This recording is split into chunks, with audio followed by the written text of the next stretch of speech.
My girlfriend said, 3 years can't just disappear. I replied, you made sure they did too. Then I plugged in the USB drive her ex left, watched every kiss, called her mother to expose the lie, threw her out, and I just watched as one night erased 3 years in a single time stamp. Welcome back to AF Tales. Today's story is about when I returned home from my business trip at 400 a.m. I was shocked to find the house empty. As you listen, notice the moment where you think I should have stopped giving the benefit of the doubt. I am 31 years old, and until about 2 weeks ago I thought my life was pretty stable. I work in software sales, travel a couple of times a month, and come home to Vanessa, my girlfriend of 3 years. We had our issues like anyone else, but I honestly believed we were solid. My flight landed at 3:47 a.m. on a Tuesday. I had finished a conference in Denver a day early. The keynote was canceled, half the attendees left, and I decided there was no point staying. I wanted my own bed and the look on her face when I walked through the door early. The Uber dropped me off at 403 a.m. The street was quiet, only the distant hum of the highway and the odd dog bark. I unlocked the front door, expecting darkness and that familiar sleepy stillness. Instead, I walked into something that felt wrong. The house was dark, but more than that, it felt empty.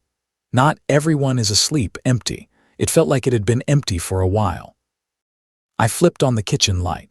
Her keys were not on the hook. Her shoes were not by the door.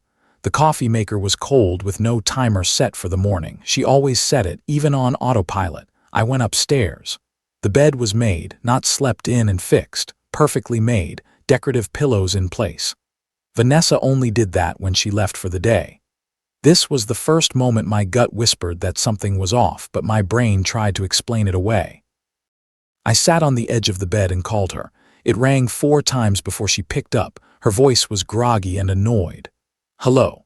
Hey, where are you? There was a pause, just a little too long. What do you mean, where am I? I'm out. Out where? It's 4 in the morning. I'm at my parents' place. We had a dinner thing and it ran late, so I just stayed over. Why are you even awake? I came home early. I'm at the house right now. Another pause. Her tone shifted, sharper. You came home early. You didn't tell me. I wanted to surprise you. Well, I'm not there. I'm at my parents'. I'll be back in the morning. Vanessa, it's Tuesday. Your parents live 20 minutes away. Why didn't you just come home?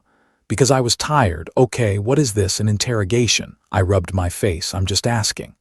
Well, stop. I'll see you later. She hung up. I sat there staring at my phone, listening to the silence of a house she was supposed to be in. Her defensiveness echoed louder than her words. At this point, most of us try to talk ourselves out of our own instincts.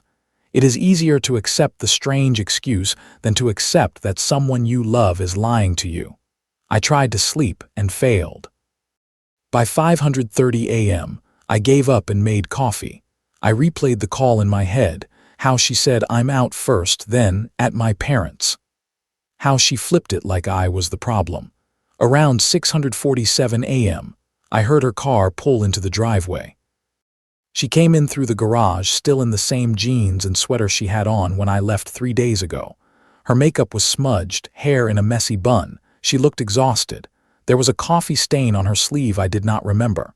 Hey, she said, not meeting my eyes. Hey, she poured herself coffee and leaned on the counter. You're up early. Couldn't sleep. Yeah, well, neither could I. I watched her carefully. So you stayed at your parents'? Yes. I told you that all night. She finally looked at me, her jaw tight. Why are you asking me this again? Because it doesn't make sense. You hate their guest bed. You never stay there on a weeknight. You complain about it every visit.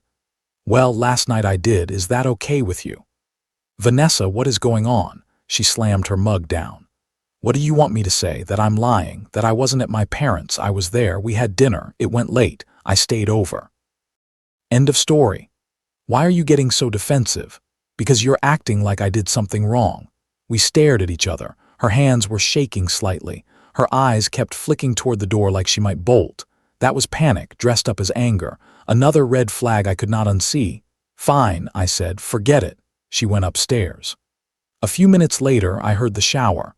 I stood in the kitchen, thinking about calling her parents, then telling myself not to overreact. I did not know it yet, but the truth was about to ring my doorbell. At 7:23 a.m., the doorbell sounded, too early for mail, too early for packages. I opened the front door and saw Connor, Vanessa's ex. Tall, dark hair, the same face I had seen in her old Instagram photos back before she archived them. He wore a wrinkled T-shirt and jeans like he had thrown them on in a hurry.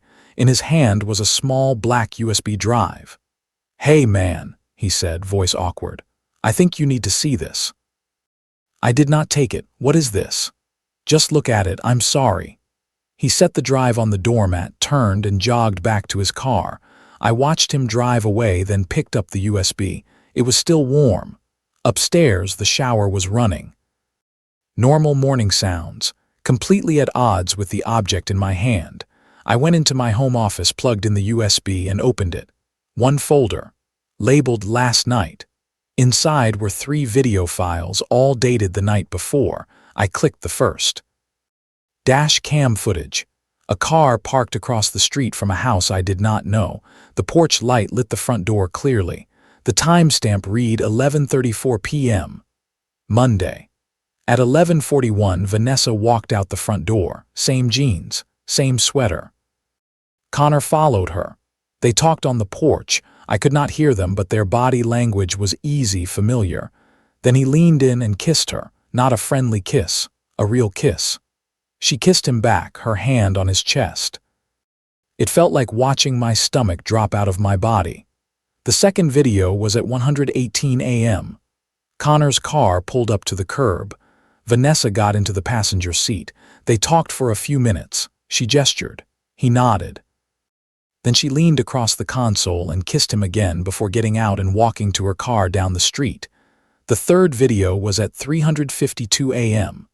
Connor's front door opened. Vanessa walked out, adjusting her sweater. Her hair was messier than before. She got in her car and drove away. 3:52 a.m. I had called her at 400. The shower upstairs turned off. I watched the clips again, not because I needed more proof, but because my brain was refusing to accept what my eyes already knew. This is the point where some people decide to look away. They close the laptop, pretend they never saw it, and live with a permanent knot in their chest. I could not be that person. 10 minutes later, Vanessa came downstairs. She had showered, changed into fresh clothes, done her makeup. She stopped when she saw me in the office doorway. "What's wrong?" she asked. I held up the USB. "Connor was just here." Her face drained of color. "What?" "He dropped this off, said I needed to see it." "See what?" I turned the laptop toward her and hit play on the paused frame of them kissing on his porch. Her mouth opened. No sound came out. "So," I said, keeping my voice flat, "you stayed at your parents' last night." She stared at the screen, breathing shallow. "Vanessa, answer me."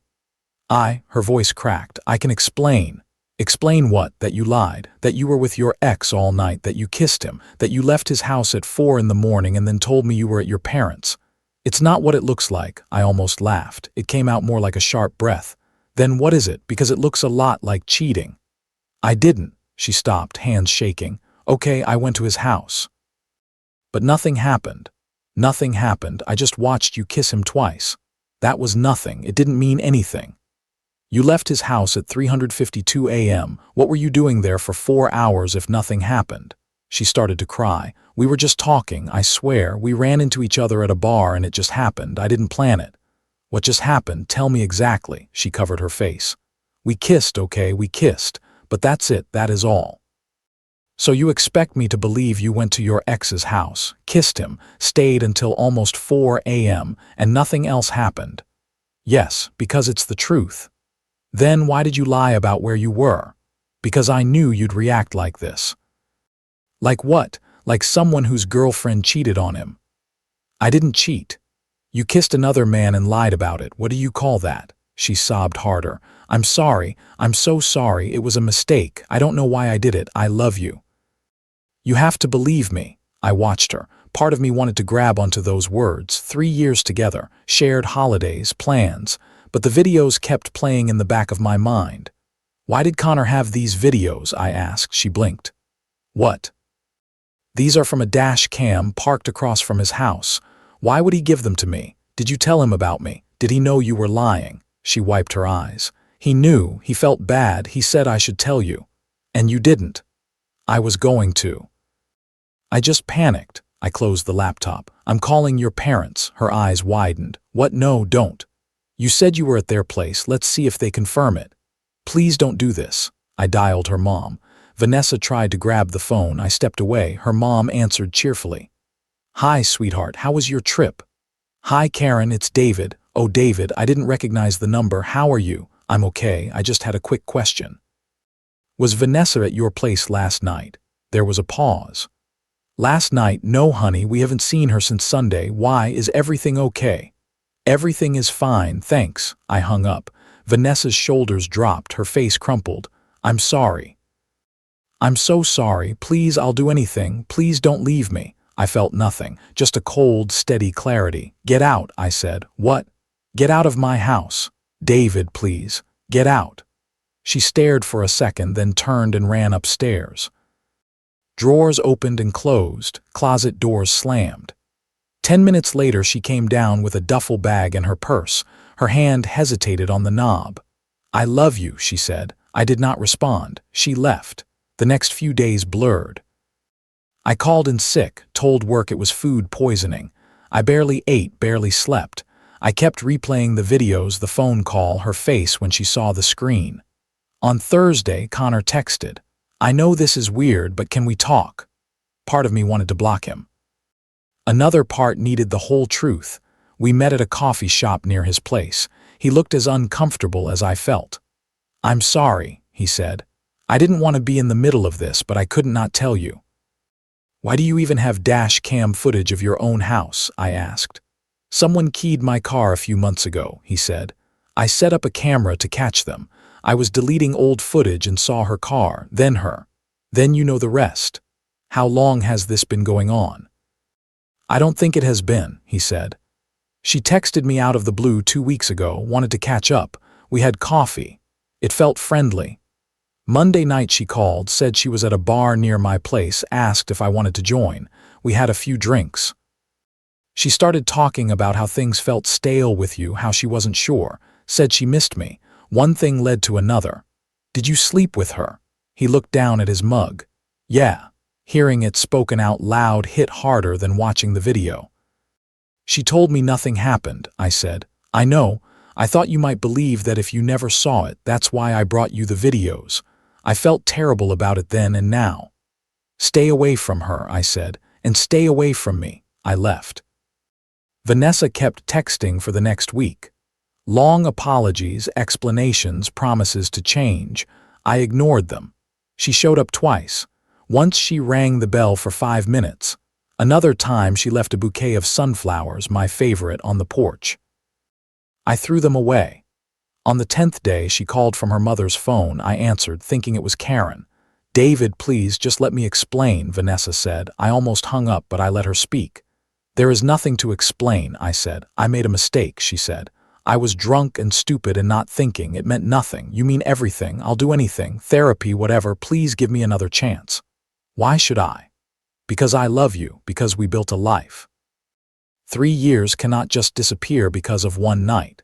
You're right, I said. 3 years cannot just disappear, but you made sure they did. I hung up and blocked her mom's number.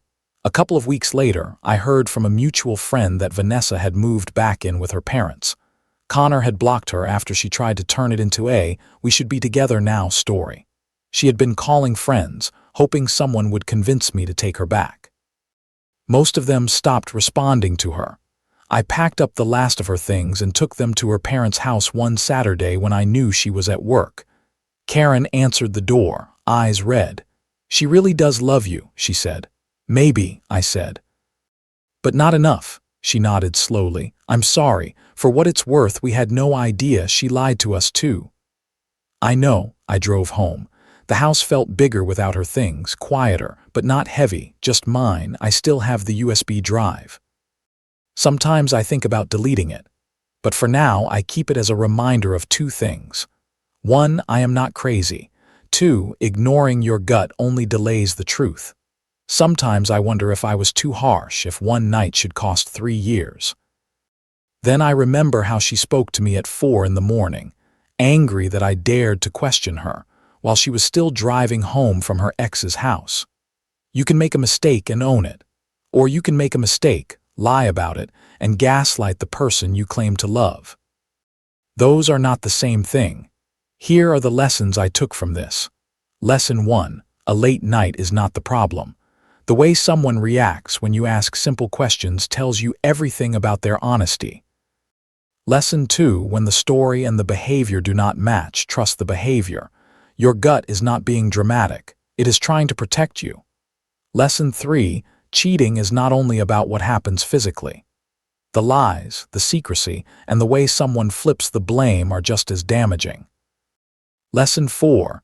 You do not owe second chances to someone who only tells the truth after they are caught. Real remorse starts with honesty, not pressure. Lesson 5. Keeping evidence is not about revenge. Sometimes it is what helps you stay grounded when you start doubting your own memory. What about you?